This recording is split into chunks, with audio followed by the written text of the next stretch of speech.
Hello everybody, I Vinod Yadav welcome you all again on my YouTube channel VN chemistry. आज की देखिए इस live class के अंदर हम लोग 10th क्लास का जो चैप्टर हमारा चल रहा था एसिड बेस एंड साल्ट, उसका एक बड़ा इंपॉर्टेंट टॉपिक डिस्कस करने वाला हूँ। इस टॉपिक को मैं इंपॉर्टेंट इसलिए कह रहा हूँ क्योंकि इस टॉपिक में से ना एक तो एनटीएससी में भी क्वेश्चन आते हैं, दूसरा बोर्ड एग्जामिनर भी क्वेश्चन पूछता रहता है। हालांकि आज का जो टॉपिक होगा उसका जो डिटेल है, डिटेल तो आप 11th क्लास की केमिस्ट्री में पढ़ेंगे next year chemical equilibrium, ionic equilibrium वाले चैप्टर के अंदर, सेकंड पार्ट के अंदर। ठीक है, यहाँ थोड़ा सा इंट्रोडक्शन आपको दे रखा है क्योंकि हम एसिड बेस को पढ़ रहे हैं और इंडिकेटर्स हमने पढ़ लिए थे। देखिए इंडिकेटर्स की मदद से हमें क्या पता चलता है, इंडिकेटर्स केवल आपको ये बताते हैं they just tell about the acidic, basic और neutral behaviour of a solution. चलो मान लीजिए आपको दो सॉल्यूशन दे दिए, you are provided two solutions और वो दोनों के दोनों एसिडिक हैं, एसिड 1 एंड एसिड 2। तो ये तो पता लगा लोगे ब्लू लिटमस पेपर से कि भाई दोनों एसिड हैं, पर दोनों में से कौन ज्यादा एसिडिक है और कौन सा कम एसिडिक है। मेरा कहने का मतलब है कि विच सॉल्यूशन कंटेन्स हायर और you can say lower concentration of hydronium ions. आई बात समझ में? समझ रहे मैं जो कहना चाह रहा हूं कि भाई किस सॉल्यूशन इसमें या इसमें ज्यादा या कम हाइड्रोनियम आयन की कंसंट्रेशन है, इसका पता कैसे लगाते हैं, वो है आज के टॉपिक का मेन मकसद। ये मैं पहले बता देता हूं। तो देखो किस सॉल्यूशन में ज्यादा या कम हाइड्रोनियम आयन कंसंट्रेशन है, इसको नापने का एक तरीका दे रखा आपकी बुक के अंदर, और वही आज की हमारी हेडिंग होगी पीएच। क्या? पीएच, यानी हाउ टू डिटरमाइन।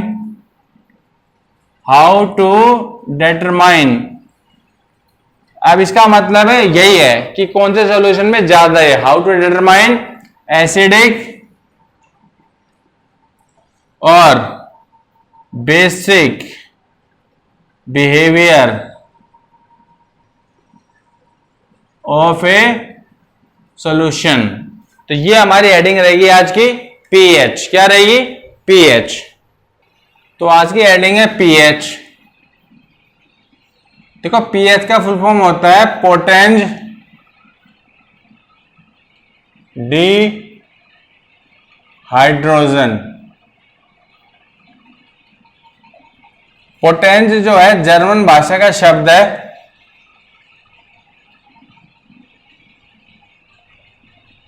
इसका मतलब होता है पावर। पोटेंशियल का मतलब क्या आता है इंग्लिश में? पावर। डी माने of, power of H plus, power of H plus ये है H प्लस। और क्योंकि हम एसिडिक बेसिक की बात कर रहे हैं तो पावर ऑफ हाइड्रोनियम आयन आप बेटर कह दीजिए। ठीक है, तो देखो अगर मैं सिंपल भाषा में बात करता हूं, जहां पहली बार पीएच पढ़ रहे हैं, सिंपल जो डेफिनेशन होती है वो क्या है, ये सिंपल भाषा में अगर हम बात करता हूं तो पीएच एक स्केल होता है। It is a scale to determine the hydronium ion concentration. Determine the hydronium ion concentration को ऐसे लिखते हैं, to determine the hydronium ion concentration in a solution in terms of 10 की नेगेटिव पावर कोई होगी, 10 की कोई नेगेटिव पावर होगी। ठीक है, और इसमें जो x है, इसमें जो x है ना, x इन 10 की पावर माइनस x, जो भी निकल के आएगी ना हाइड्रोनियम आयन की कंसंट्रेशन हमने इस फैक्टर में निकालनी है। इसमें जो x की वैल्यू कुछ भी आएगी तो x जो है ना वो है आपका इज pH, ये आपका pH है। आगे बात समझ में, यानी मैं हाइड्रोनियम आयन कंसंट्रेशन को और पीएच का रिलेशन ऐसे निकाल सकता हूं। देखो hydronium ion concentration is equal to 10 की पावर माइनस पीएच, 10 की पावर माइनस पीएच, क्योंकि मैंने ये तो कहा है एक्स क्या है 10 की पावर माइनस एक्स में पीएच ही तो है, तो हाइड्रोनियम आयन क्या हो गया 10 की पावर माइनस पीएच। अरे आगे बेटा जी बात समझ में आपको, ठीक है। तो हम क्या करते हैं, अलग अलग ये जो पीएच की जो भी वैल्यूज आएंगी, एक्स की जो भी वैल्यूज होती हैं, उनको एक स्केल के रूप में आपकी बुक में दे रखा है, एक स्केल के रूप में बुक में दे रखा है, स्टार्टिंग फ्रॉम जीरो। देखो कैसे समझिए एक बारी। उसने क्या है जीरो एक स्केल ले रखा है, यहां से लेके सपोज करो यहां तक आपका स्केल है ये, ठीक है। कुछ वैल्यूज यहां लिखी हैं, सपोज करो नीचे मैं लिख रहा हूं हाइड्रोनियम आयन कंसंट्रेशंस, और यहां लिखूंगा पीएच ऊपर, और यहां लिखूंगा ये, ठीक है। सपोज करो आपकी हाइड्रोनियम आयन कंसंट्रेशन है 10 की पावर 0, तो यहाँ पे पीएच भी 0 हो जाएगा आपका। अगर आपकी हाइड्रोनियम आयन कंसंट्रेशन है 10 की पावर माइनस 1, तो पीएच 1 हो जाएगा आपका, जो इसके ऊपर साफ साफ लिख रखा है। अगर आपकी हाइड्रोनियम आयन कंसंट्रेशन 10 की पावर माइनस 2 है, तो पीएच 2 हो जाएगा। अगर वही आपकी 10 की पावर माइनस 3 है, तो 3 हो जाएगा। ऐसे करते करते लास्ट बीच में आएगा 10 की पावर माइनस 7, तो इसका पीएच 7 हो जाएगा। फिर आप आगे बढ़ रहे हो, 10 की पावर माइनस 8 कंसंट्रेशन आपको आ गई, तो पीएच कितना हो जाएगा 8 हो जाएगा। ऐसे करते करते लास्ट में 10 की पावर माइनस 14 लिख रखा है, तो पीएच हो जाएगा 14। तो एक पीएच स्केल है एक तरह से आपको दे रखा है, क्लियर हो गया। अरे आगे बात समझ में, इसमें जो भी हाइड्रोनियम आयन की जो कंसंट्रेशन जो दे रखी है, उसकी जो नेगेटिव पावर है वो पीएच आपका हो जाएगा। यहां पे कुछ बात आपको ध्यान रखनी है। चलो ध्यान रखने वाली बात यह है कि जब हाइड्रोनियम आयन कंसंट्रेशन 10 की पावर माइनस 7 जो दे रखा है, और यहाँ पे जो 7 पीएच आपको दे रखा है, ये आपका न्यूट्रल सोल्यूशन है। ये ध्यान रख लेना बातों को। कैसा सोल्यूशन है? न्यूट्रल सोल्यूशन है, ना एसिडिक ना बेसिक। हाँ, अगर आप 7 से कम पीएच पे आप आते जा रहे हैं, 6, 5, 4, 3, 2, 1, तो जैसे जैसे आपका पीएच घट रहा है, जैसे जैसे आपका पीएच घट रहा है, लेकिन देखो हाइड्रोनियम आयन कंसंट्रेशन बढ़ रही है, क्यों -3, -2, -1, 0 इस तरह से बढ़ रहे हैं मैथमेटिकली, लेकिन पीएच आपका घट रहा है, तो आप कह सकते हो कि एसिडिक कैरेक्टर जो है ना, इस डायरेक्शन में इंक्रीज हो रहा है आपका। क्या हो रहा है? इंक्रीज हो रहा है। क्या हो रहा है? इंक्रीज हो रहा है। और 7 से आगे जब पीएच आपका बढ़ रहा है, जब पीएच बढ़ रहा है 8, 9, 10, 11, 12, 13, 14 तक आप जा रहे हैं, तो कह सकते हैं आप बेसिक कैरेक्टर इंक्रीज हो रहा है। क्या हो रहा है? बेसिक कैरेक्टर इंक्रीज हो रहा है आपका। ये बात 10th क्लास के हिसाब से आपको याद रखना है, ये स्केल के हिसाब से मैं पहले क्लियर कर देता हूं आपको। सवाल यहीं से आपको आने वाले हैं, क्लियर हो गया? कि आपको क्या करेगा, पीएच दे देगा और आपसे पूछेगा इनमें से कौन सा एसिडिक सोल्यूशन है, कौन सा बेसिक सोल्यूशन है। या फिर वो उल्टा भी कर सकता है, आपको हाइड्रोनियम आयन की कंसंट्रेशन प्रोवाइड कर देगा और फिर पूछेगा भाई या तो पीएच बता दो इसका, या फिर पूछेगा भाई 2 सोल्यूशन दे दिए, ऐसे दे दे भाई सोल्यूशन ए और बी आपको दे रखे हैं। ए सोल्यूशन के पास हाइड्रोनियम आयन की जो कंसंट्रेशन है दे दी भाई 10⁻², और यहां दे दी भाई 10⁻3, और आपसे सवाल पूछेगा which solution is acidic, which solution is acidic. अब यहां पे एक चीज देखो, अभी अगर आपने समझ लिया तो इसका पीएच क्या है? 2 है, इसका पीएच क्या है? 3 है। पावर ही तो लिखनी है विदाउट एनी साइन, तो इसके हिसाब से तो दोनों ही आपके एसिडिक है, क्योंकि 7 से कम पीएच आपका आ रहा है, तो है तो दोनों ही एसिडिक। पर ज्यादा एसिडिक कौन सा है? जिसका पीएच कम है। ये तो मैं लिखा था, जैसे जैसे पीएच कम होता जा रहा है वैसे वैसे आपके सॉल्यूशन का एसिडिक कैरेक्टर बढ़ते जा रहा है। तो आप यहां पे लिख के आओगे A solution is more acidic as compare to B solution. इस तरह से सवाल आपको आने वाले हैं, क्लियर हो गया? 10th क्लास के बोर्ड एग्जाम में, ये एनटीएससी वाले कुछ एग्जाम्स में। तो आप देखो एक बारी, आप देखो एक बात देखो, जब मैंने पीएच की वैल्यू ये पावर लिखी है, तो इससे पीएच की प्रॉपर डेफिनेशन क्या बन जाएगी, जो केमिकल डेफिनेशन है। क्योंकि शुरू में तो मैंने आपको सिंपल डेफिनेशन बताई थी, भाई एक स्केल होता है, स्केल की मदद से हम लोग हाइड्रोनियम आयन कंसंट्रेशन को डिटरमाइन कर लेते हैं, और फिर हाइड्रोनियम आयन कंसंट्रेशन की जो नेगेटिव पावर होती है वो पीएच होती है। तो उसी से इसकी केमिकल डेफिनेशन आपकी बन जाएगी, वो मैं लिख देता हूं आपको। देखो एक बारी, इसको मिटा, चलो यहाँ लिख लेते हैं सिंपल डेफिनेशन की जगह, ठीक है। ये कोई टिपिकल चीजें नहीं है, यहाँ कुछ न्यूमेरिकल्स भी कराऊंगा आपको, ठीक है, उनको देख लेना है थोड़ा सा। देखो बेटा जी, जो डेफिनेशन है, देखो मैंने पहले फॉर्मूला लिखा था, पीएच ये होता आपका, सॉरी H3O प्लस लिखा था ना हमने, H3O प्लस इक्वल टू 10 की पावर माइनस पीएच, ये लिखा था मैंने। इसी से डेफिनेशन बनेगी आपकी, किसकी, पीएच की। तो डेफिनेशन क्या बनेगी, पीएच ये है जो 10 के नेगेटिव पावर है, तो pH of a solution is the magnitude of the negative power to which 10 must be raised, किस लिए, in order to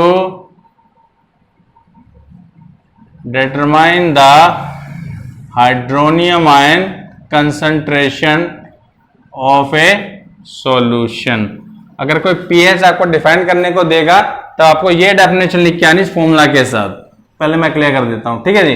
अब हम क्या करेंगे, कुछ न्यूमेरिकल्स करने से पहले एक चीज और समझ लीजिए, वो टॉपिक भी इंपॉर्टेंट है, क्योंकि देखो हाइड्रोनियम आयन कंसंट्रेशन तो ऐसा बताया गया ना कि भाई जो हाइड्रोनियम आयन कंसंट्रेशन होती है वो केवल एसिड्स की होती है, जो पीएच होता है ना वो तो बेस का भी हो सकता है, पीएच तो बेस का भी होता है, जैसे 7 से ज्यादा था बेसिक सोल्यूशन मैंने कहा था।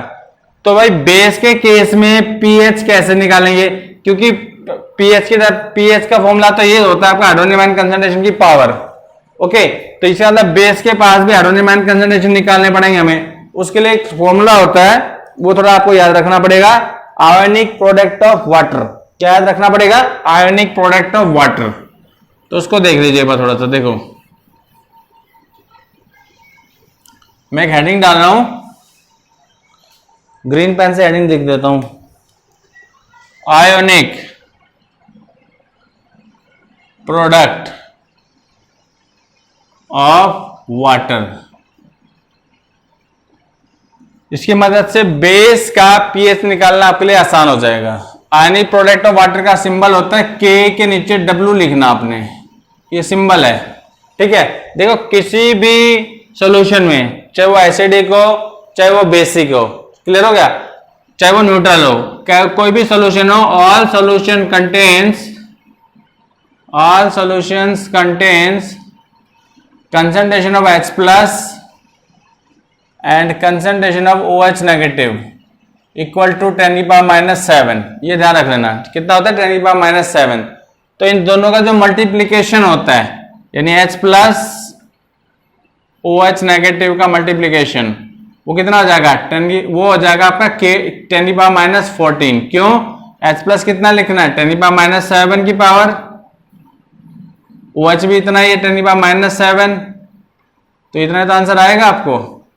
अरे आ रही बात समझ में, ठीक है। तो अगर आपको किसी सॉल्यूशन में OH की कंसंट्रेशन दे दी जाएगी तो OH प्लस की आराम से आपकी निकल जाएगी, क्योंकि ये दो कंसंट्रेशन तो दे रखी, भाई ये दे रखी है, ये इसका आंसर पता है, ये आपको 10 की पावर माइनस 14, तो H प्लस आपका निकल जाएगा, और H प्लस निकल जाएगा तो पीएच के बराबर आ ही जाना आपका, ओके। तो ये ओवरऑल क्या है कि आपको इक्वेशन याद रखनी है, ये लगानी है H plus OH negative is equal to KW। ये बेस के जब पीएच निकालेंगे 2-3 सवालों में तब ये यूज आएगी आपको। क्लियर होगी बात आपको। इतनी थ्योरी के बाद अब हम आते हैं सीधा न्यूमेरिकल्स के ऊपर। किसके ऊपर आते हैं, सीधा न्यूमेरिकल्स के ऊपर, समझ रहे हो, ठीक है। तो देखिए पहला न्यूमेरिकल देखिए, पीएच के न्यूमेरिकल्स करा रहा हूं, राइट। 10th क्लास की बोर्ड एग्जाम में पूछते तो नहीं है, लेकिन एनटीएससी में पूछा जा सकता है आपसे न्यूमेरिकल्स। क्लियर हो गया। देखिए पहला सवाल कह रहा है कि you have to calculate pH of a solution obtained by mixing 0.02 moles of HCl acid, hydrochloric acid, in 2 liters of the solution। ये है आपको, ठीक है। सॉल्यूशन आसान है, देखो जी, गिवन क्या है वो देख लो। गिवन क्या है, वॉल्यूम ऑफ सॉल्यूशन गिवन, एक तो कितना है 2 लीटर्स, और क्या गिवन है मोल्स, मोल्स ऑफ HCl कितना है 0.02 मोल्स, ठीक है। इसका हमें निकालना है pH। कैसे निकालना देखो, सबसे पहले हम स्टेप 1 में क्या करेंगे, कैलकुलेशन करेंगे, किसकी, calculation of moles of HCl पर लीटर, 1 लीटर में कितना है, तब आपका pH निकल जाएगा, ठीक है। तो देखो, if 2 liter solution has moles of HCl कितना है 0.02, देयरफॉर 1 लीटर में कितना हो जाएगा, पर लीटर निकालना आपने, तो 0.02 डिवाइडेड बाई 2, आंसर आ गया 0.01। अब आपने क्या करना है, ये आपकी कंसंट्रेशन आ गई 1 लीटर के अंदर, ठीक है। इसको 10 की पावर में लिखना है आपने, तो 10 की पावर कितना हो जाएगा, ये -2, क्या हो जाएगा 10 की पावर -2 आ गया। तो 10 का सिंपल सा देखो, pH क्या हो जाएगा, अच्छा pH तो बात की बात है, क्योंकि ये तो कंसंट्रेशन HCl का ही है। उसके बाद आपने क्या करना, इक्वेशन लिखनी है, देखो क्योंकि HCl एक स्ट्रॉन्ग एसिड है, तो HCl की ब्रेकअप आप दिखाओगे पानी के अंदर, H plus aqueous and Cl negative aqueous. तो देखो जो कंसंट्रेशन पर लीटर HCl की है ना, वही इसके H प्लस की होने वाली है। HCl की कंसंट्रेशन कितनी आई है 10 की पावर -2, कितनी आई है 10 की पावर -2, और वही H प्लस की लिखनी है 10 की पावर -2, H प्लस एक्वस की आएगी 10 की पावर -2, तो इस वजह से pH क्या हो जाएगा आपका, देखो pH क्या हो जाएगा बेटा, बेटा 2, भाई ये है तो pH है इसका, जो डेफिनेशन में बताया था कि जो कंसंट्रेशन H प्लस एक्वस की रहने वाली है 10 का नेगेटिव पावर में, वही उसका pH हो जाएगा। तो इस तरह से आपको 10th क्लास में सवाल आने वाले हैं। क्लियर हो गया आपको बात, मैं ये एक सवाल शीट 10th क्लास के हिसाब से बता रहा हूं आपको। 11th क्लास में जब जाओगे तो pH को निकालने का फॉर्मूला होता है, pH होता है माइनस लॉग हाइड्रोनियम आयन, वहां लॉग का इस्तेमाल होने वाला है, पर 10th क्लास में लॉग का इस्तेमाल नहीं दिखाना है। सिंपल से आपको पर लीटर सोल्यूशन में एसिड या बेसिक कंसंट्रेशन निकालनी है, फिर ये इक्वेशन लिखनी पड़ेगी, और जो कंसंट्रेशन पर लीटर HCl की है, एसिड की है या बेस की है, वही उसके H प्लस या OH नेगेटिव हो जाएगी। तो इस तरह से हम pH के सवाल 10th क्लास में देते हैं। क्लियर हो गया, ये आपका हो गया पहला सवाल। अगला न्यूमेरिकल देखिए, यहां पे एसिड का फॉर्मूला बदल दिया उसने, बस ये कह रहा भाई calculate the pH of a solution obtained by mixing 0.01 moles of H2SO4 acid in 2 liters of A solution. ये दे दिया उसने आपको, तो मैंने क्या कहा था, pH निकालने के लिए पहले जो एसिड आपको दी गई है उसको आपने पर लीटर में निकालने, मोल्स कितने उसके होने वाले हैं, ठीक है। तो देखो सॉल्यूशन करते हैं, गिवन लिखो पहले, तो क्यों आप पहली बार सवाल कर रहे हैं। वॉल्यूम आपको दे रखी है कितनी 2 लीटर्स, और कितने मोल दे रखे हैं 0.01 मोल्स, किसके, ऑफ सल्फ्यूरिक एसिड, ठीक है। तो स्टेप 1 में क्या करना है, देखो आपने calculation of moles of H2SO4 पर लीटर, ठीक है जी। तो अब शुरुआत करते हैं। If 2 liter solution has moles of H2SO4 कितने हैं 0.01, देयरफॉर 1 लीटर में निकाल दो, सिंपल सी बात है यार। 0.01 डिवाइडेड बाई 2 कितना हो जाएगा, ये हो जाएगा 0.005, 0.005 मोल्स। इतने मोल्स आ गए आपके, ये पर लीटर में आ गए। अब स्टेप 2 में क्या करना है, देखो H2SO4 को ब्रेकअप करना है। कितने H प्लस है, 2H प्लस, तो 2H प्लस रिलीज करेगी ये एक्वस और सल्फेट नेगेटिव एक्वस। तो इसकी कंसंट्रेशन कितना है 1 लीटर में, इतनी आई है 0.005। और यहां भी H प्लस की इतनी होगी, पर यहां पे 2H प्लस है तो इसको 2 से मल्टीप्लाई कराना पड़ेगा फिर आपको। 2 मल्टीप्लाई 0.005, इसका आंसर कितना हो जाएगा, 2 मल्टीप्लाई 0.005 का आंसर आपका हो जाएगा 0.01। ठीक है जी, समझ गए। तो इसको 10 की पावर में लिख लो, कितना हो जाएगा 10 की पावर -2। तो जब H प्लस की कंसंट्रेशन तुम्हारी आ रही है 10 की पावर -2, तो pH क्या हो जाएगा यार, 2 ही तो हो जाएगा आपका डेफिनेशन के हिसाब से। समझ रहे हो बेटे जी। चलो जी, अगला सवाल एक बेस का दे रखा है, देखो कैलकुलेट pH ऑफ 10 की power -5 capital M NaOH solution. इस सवाल में सबसे पहले तो आपको ना ये जो टर्म है कैपिटल M, इसका मतलब समझना पड़ेगा। ये 12th क्लास की कंसेप्ट है। कैपिटल M का मतलब होता है मोलैरिटी। क्या होता है, मोलैरिटी कहते हैं। अब मोलैरिटी का मतलब होता है moles per litre of the solution. ये बात ध्यान रखना, कैपिटल M का मतलब होता है मोलैरिटी और मोलैरिटी का मतलब होता है मोल्स पर लीटर। तो किसके मोल्स, NaOH के तो मोल्स की बात कर रहा है 1 लीटर सॉल्यूशन में। यानी गिवन क्या हो गया आपको, गिवन हो गया 10 की power -5 moles of NaOH in 1 litre. ये आपको गिवन है, ऑलरेडी गिवन है। क्लियर हो गया। अब देखो सीधा फिर करना है NaOH की स्टेप 1 में। इसमें क्या करना है, देखो आप सीधा यहां पे NaOH को ब्रेकअप करा लेंगे। स्ट्रॉन्ग एल्कली है ये, Na positive aqueous plus OH negative aqueous. Clear हो गया। तो जो कंसंट्रेशन 1 लीटर में NaOH की है कितनी है, 10 की पावर -5 कह रहा है वो, तो वही तो जो कंसंट्रेशन इसकी है ना वही OH नेगेटिव होगी 10 की पावर -5। ठीक है। अब OH से तो pH निकलेगा नहीं। अब स्टेप 2 में हम लोग क्या करेंगे, देखो आयनिक प्रोडक्ट का इस्तेमाल करेंगे। Kw = H plus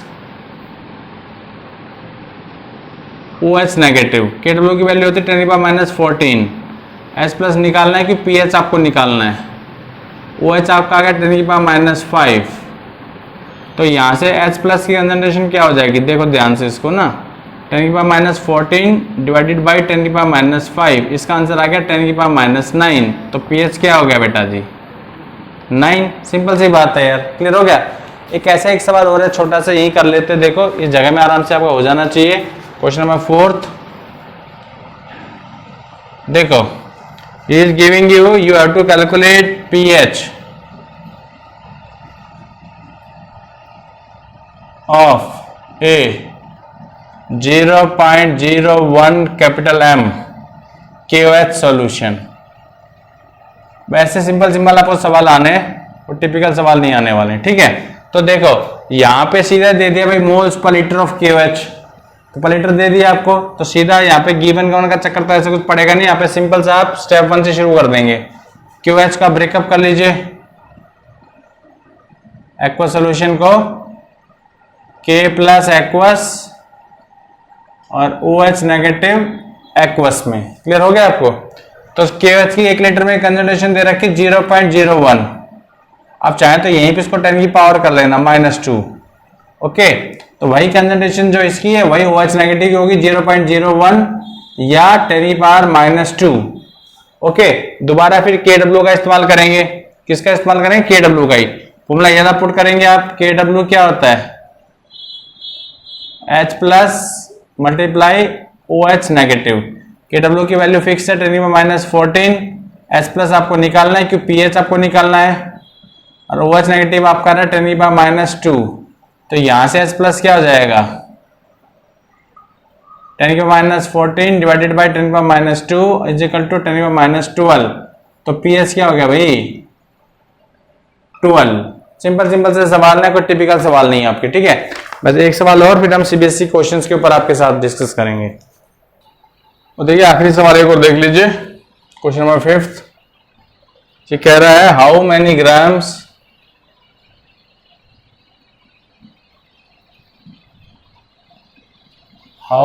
grams of NaOH should be dissolved in 1 liter of a solution to have pH of 12।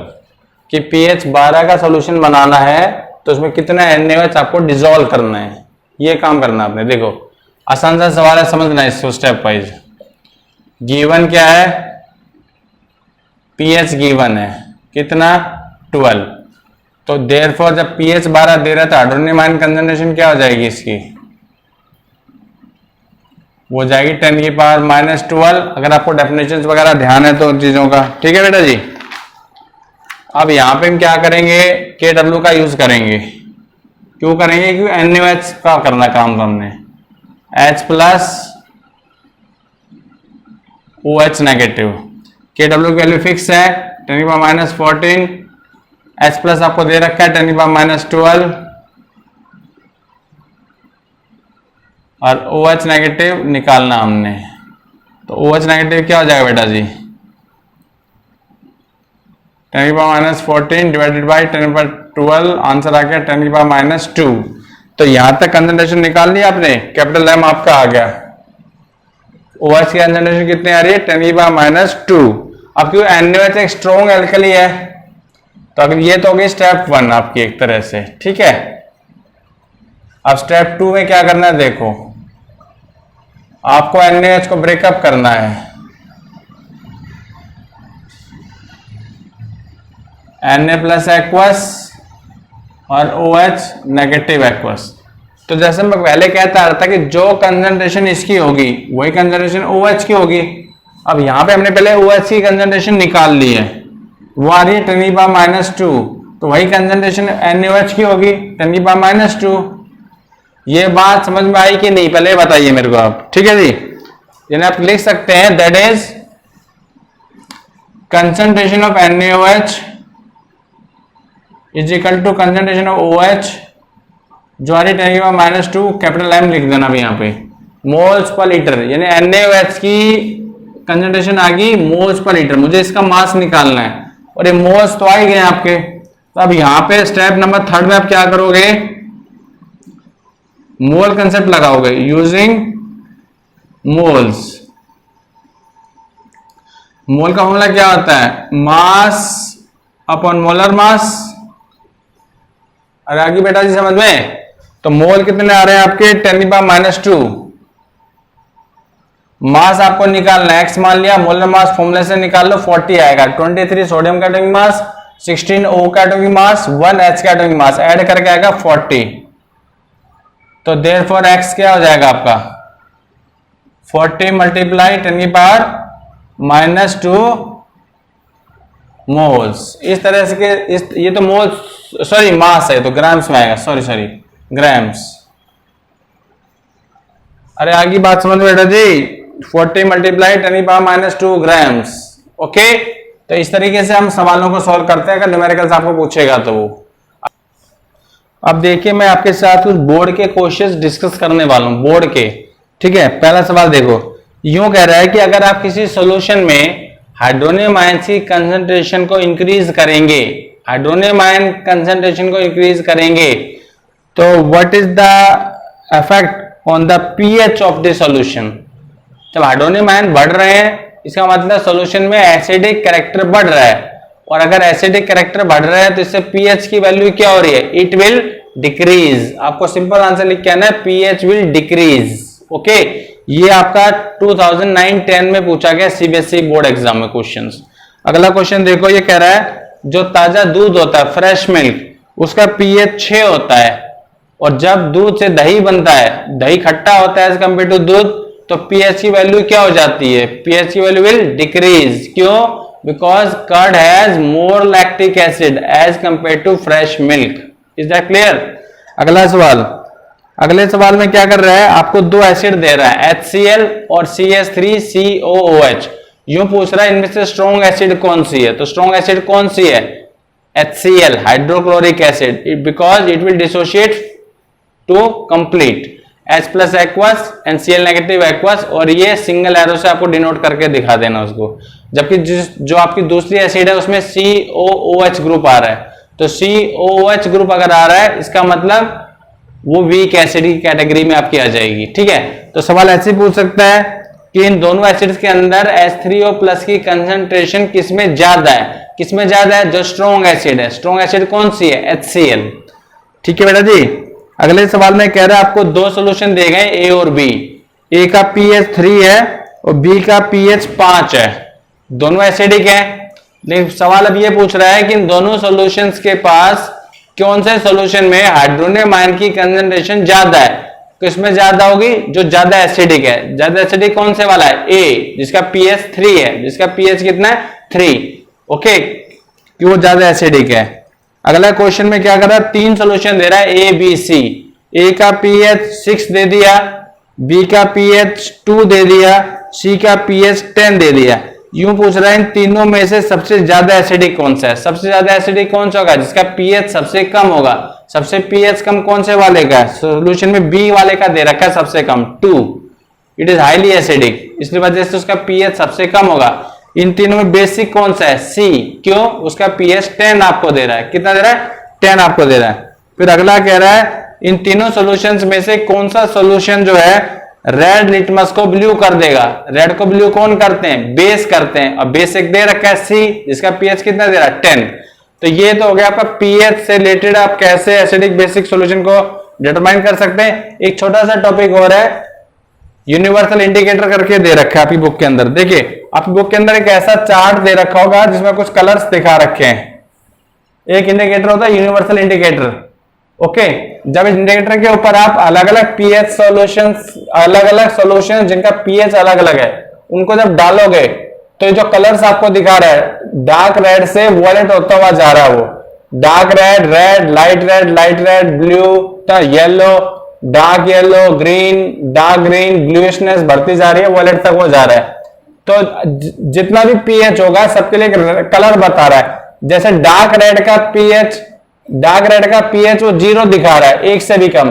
थोड़ा सा लाइट रेड का पीएच 1 दिखा रहा है, क्लियर हो गया। ऐसे ही लाइट येलो का पीएच 5 दिखाया गया है, डार्क येलो का पीएच 6 दिखाया गया है, लाइट ग्रीन का पीएच 7 दिखाया गया है, डार्क ग्रीन का पीएच 8 दिखाया गया है, और ऐसे डार्क ब्लू का पीएच 11 दिखाया गया है, और वॉयलेट का पीएच 13, और वॉयलेट से भी वॉयलेट का पीएच 14 आपको दिखाया गया है। तो यूनिवर्सल इंडिकेटर की मदद से हम लोग कलर के यूनिवर्सल इंडिकेटर के ऊपर अगर आप मान लो कोई हाईली एसिडिक सॉल्यूशन डालते हो, यूनिवर्सल इंडिकेटर के ऊपर अगर आप हाईली एसिडिक सॉल्यूशन डालते हो ना, तो उतना ही आपका रेड हो जाएगा, वो उतना आपका रेड हो जाएगा, और जितना ज्यादा आप बेसिक डालोगे उतना ज्यादा वॉयलेट होता चला जाएगा। तो यूनिवर्सल इंडिकेटर की मदद से हम कलर की मदद से पहचानते हैं कि गिवन सॉल्यूशन का पीएच लगभग कितना आपका होने वाला है। तो इसको भी थोड़ा एक बार डायग्राम को बुक से आप कंफर्म कर लेना, और यहां से भी एनटीएससी में क्वेश्चन आपको आ सकते हैं। जिस क्वेश्चन कैसे बनेगा वो आपसे कहेगा कि भाई जब यूनिवर्सल इंडिकेटर के ऊपर हमने कोई सॉल्यूशन का 2-3 ड्रॉप डाले तो the colour becomes violet, dark violet. तो डार्क वॉयलेट तो लास्ट में आपका आ रहा है 14 पीएच पे आ रहा है, तो हाईली बेसिक सॉल्यूशन आपका निकल के आएगा। तो इस तरीके से आपको क्वेश्चन बन सकता है। ये था आपका यूनिवर्सल इंडिकेटर। और ये था आपका पीएच से रिलेटेड क्वेश्चंस जो आपको पूछे जाते हैं। बाकी जब एनटीएससी क्वेश्चंस आएंगे तो वहां आपको पता चलेगा कितने सारे क्वेश्चंस पूछे जाते हैं एनटीएससी वगैरह कंपटीशन एग्जाम में। तो अगर आपको लेक्चर अच्छा लगा इसे लाइक कीजिएगा, शेयर कीजिएगा और चैनल को जरूर सब्सक्राइब कीजिएगा अगर आप पहली बार जुड़े तो। Thank you very much.